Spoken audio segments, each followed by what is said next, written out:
I'm Agent Ghost and welcome to the archives.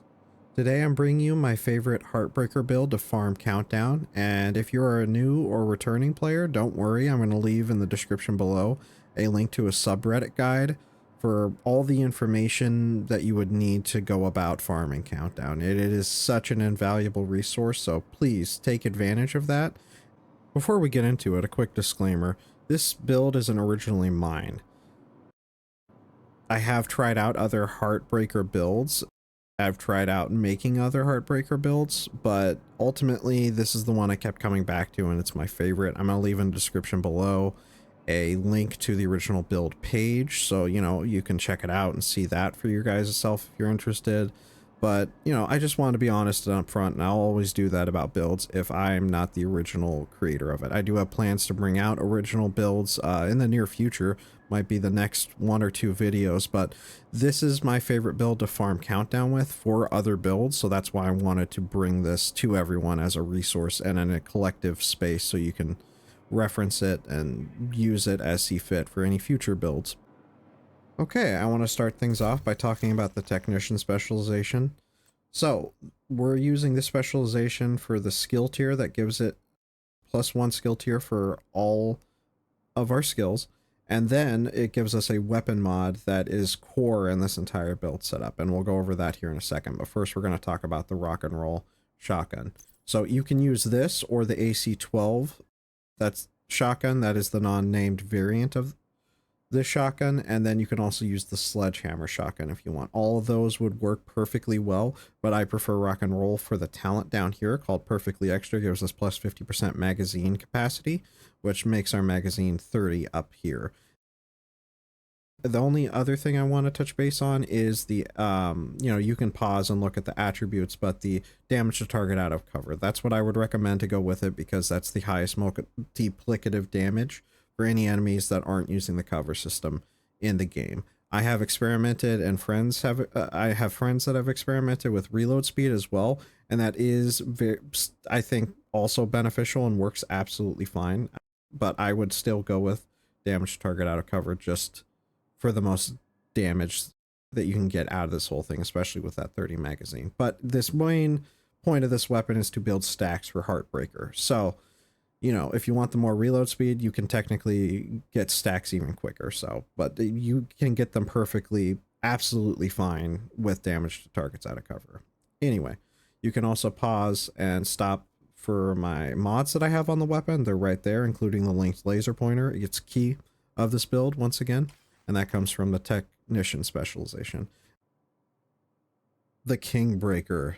This is the best part of this entire build. It's the thing that's going to give you the most damage and just shred through enemies once you have all your stacks. Again, you can pause and look at my core attributes and attribute stats right there. But the whole reason why you want this weapon is the thing that's going to shred everything in your path is perfect flatline right there. And to read it off, it's perfect flatline amplifies weapon damage by 20% to pulsed enemies. And how you can achieve that, again, is with an easy way to do that. It also says after 2 kills, apply pulse to the next enemy you hit. That's fine. It's really not all that great, but it doesn't even matter because we have the linked laser pointer, which technician laser pointer that pulses targets which you are aimed at. So as long as you're aiming at a target, and I will show you real quick what that looks like. Here, we're gonna make sure it's at 5, even though it was already there. See how the red light's bouncing off and it has that red overlay across the enemy? That means they're pulsed. So now we're getting plus 20% because of perfect flatline. And that's just 20% extra damage. It's great. So moving on next, here is the weapon mods. If you want to pause and copy and paste that, there they are for that I have on Kingbreaker. But the only one that you have to have is the linked laser pointer. The other one is preference or depending on what you have, but make sure you have the linked laser pointer. The pistol you don't need to worry about. I use the orbit with pistol damage targets out of cover, and the talent perfect finisher. Again, you can pause to take a look at that, along with the weapon mods if you want to take a look at them. But you can use whatever pistol you want. It really doesn't matter with this build, but that's what I use if you're curious. So next is the exotic, and the only exotic in this entire build. They can be a pain to farm, so you only need one. That's at least some hope and helpful news. But Coyote's Mask is very important in the build, and let's go over it and I'll explain why.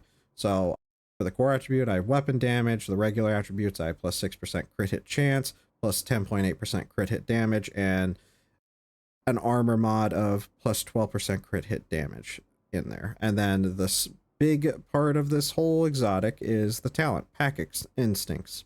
You and all allies gain a bonus based on the distance of the last enemy you hit. To 0 to 15 meters, you get plus 25% crit hit damage. From 15 to 25 meters, you get plus 10% crit hit damage and plus 10% crit hit chance. And then plus 25 over 25 meters, you get plus 25% crit hit chance. So another thing I want to go over very quickly is with Pack Instincts, people will say, and this is true, but let me explain how it's true, because it can be confusing. Pack Instincts or Coyote's Mask can stack, but if it's not like if you have 6 people in a countdown or 8 people in a countdown with Coyote's Mask and they're all standing between 0 to 15 meters, everyone's going to get plus 25% crit hit damage. That would be broken and busted beyond belief. It would be amazing, but that's not how it works. How it works is basically if 3 people have Coyote's Mask, it will only stack up to that 3 times, and it will stack for each of those 3 options that Pack Instincts lets you have. So if one person is 0 to 15 meters, you get plus 25% crit hit damage. Then if another person that's close to you is in between 15 to 25 meters, you and them will get 25% crit hit damage and plus 10% crit hit damage and plus 10% crit hit chance. So though that's how it stacks. And then if there's the third person with that's over 25 meters, you will all also get plus 25% crit hit chance. But essentially 3 people stacks it out. All right, the next thing is the Ceska backpack, and I use this for a couple of reasons in the build. It's because the brand set is the first, and one of the most important things is not the most important thing, but it gives you plus 10% crit hit chance, which is just beneficial for any build where you don't have enough crit hit chance or you just want more. It's so good. In the core attribute, 11.4 weapon damage, attributes 4.7 crit hit chance, 10.8 crit hit damage, and a mod of 12% crit hit damage. But the star of this, what you have to have is if you don't have the regular attribute rolls on it or perfect, you can just keep trying until you get that. But make sure you have vigilance on this, which increases total weapon damage by 25%. Taking damage disables this buff for 4 seconds. And I'll tell you a pro tip later on in the video. But just keep in mind, if you take damage, you have to wait 4 seconds of not taking damage before you get your 25% weapon damage back. So just keep that in mind. All right. What this whole build is named after for the Heartbreaker gear set. Now, we're going to go over the gear set right now. If you have 2 pieces of the Heartbreaker, you'll have plus 15% assault rifle damage, plus 15% LMG damage. If you have 3 pieces, you'll have plus 15% weapon handling, which applies to right here under the weapon handling there. So it applies to your accuracy, stability, reload time, and damage drop off. So that's just handy to have. And then for your 4 piece is Heartstopper, which headshots apply pulse for 5 seconds because we are again using the linked laser pointer. That doesn't really matter, but that is handy if you don't have that. So that is very important and handy if you don't have that equipped. And then the biggest aspect that pulls this build, like things lugging this build out to being just amazing, is after that, which is weapon hits on pulsed enemies add a stack of 1% bonus armor, which is great, and 1% weapon damage to pulsed enemies. So another pulsed enemies give us even more damage as we stack up to a max of 50 stacks. You lose 2 stacks for each second that goes by, so you lose 2 stacks per second. Here's the core attribute, weapon damage plus 15%. The regular attributes, 4.9% crit hit chance, and a mod of 6% crit hit chance in there. And then this is what makes it even better and why we have the chest piece in for Heartbreaker, which it gives us the talent max BPM, which increases our max stacks for Heartstopper from 50 to 100, so that bonus armor and weapon damage instead of 50% is our max potential is now 100%. So it just keeps stacking and getting better. All right. Next is the holster, which we don't need to go over the gear set because that's all the same, but the core attribute is 170,000 armor and 10.1 crit hit damage. The knee pads are 170% armor, 11.1 crit hit damage, and the hands are 170% armor and 5.9% crit hit chance.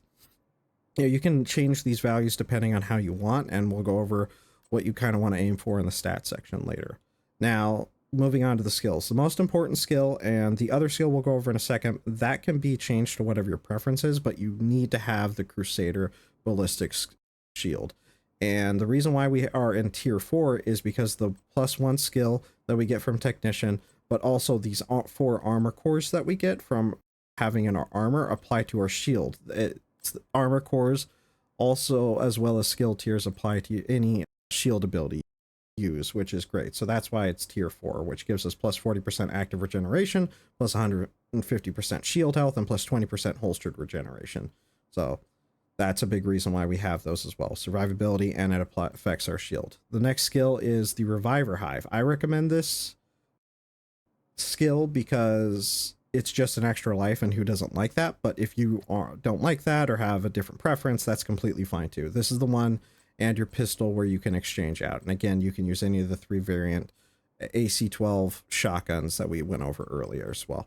So with the extra skill tier, we get 1 extra charge, which comes in handy. If you jump in front of someone, shield up, drop your Reviver Hive. If they're down, they can be revived, and then you still have an extra charge for yourself. Or if you feel like being very generous, you can, use the 2 charges on 2 people that go down, and then you just don't have an extra life. But that comes in more handy than you might think at times.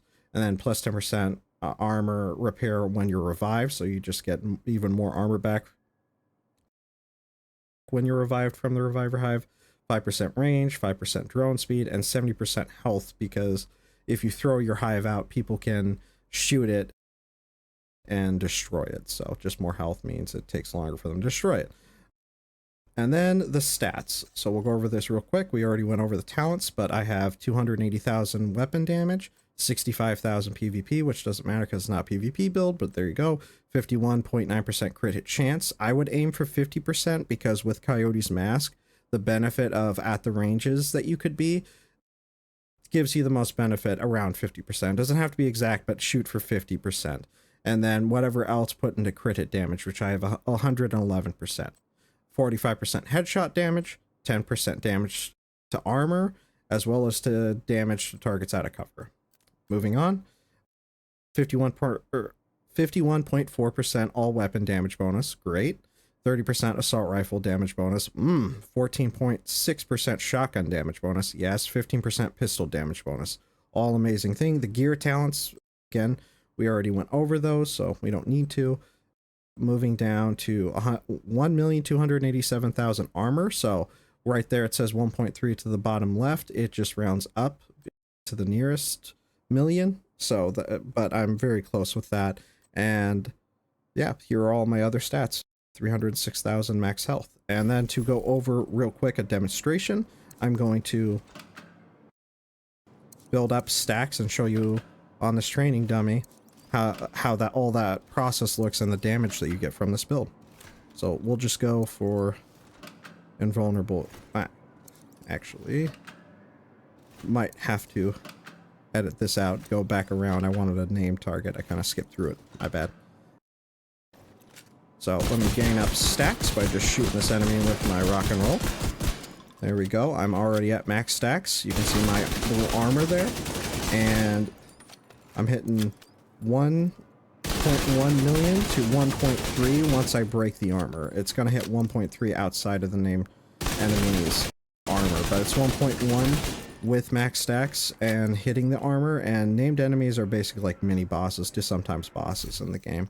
And a quick pro tip, my blue armor there from the stacks, and if you remember the talent from Vigilance, when you take damage, it disables for 4 seconds. That does not apply to the blue armor from Heartbreaker. It has to be your white, regular armor for that to happen. But if your shield is attacked or that blue armor is attacked, it does not apply for Vigilance. You will not lose the weapon damage of Vigilance, which is just a nice little extra tip.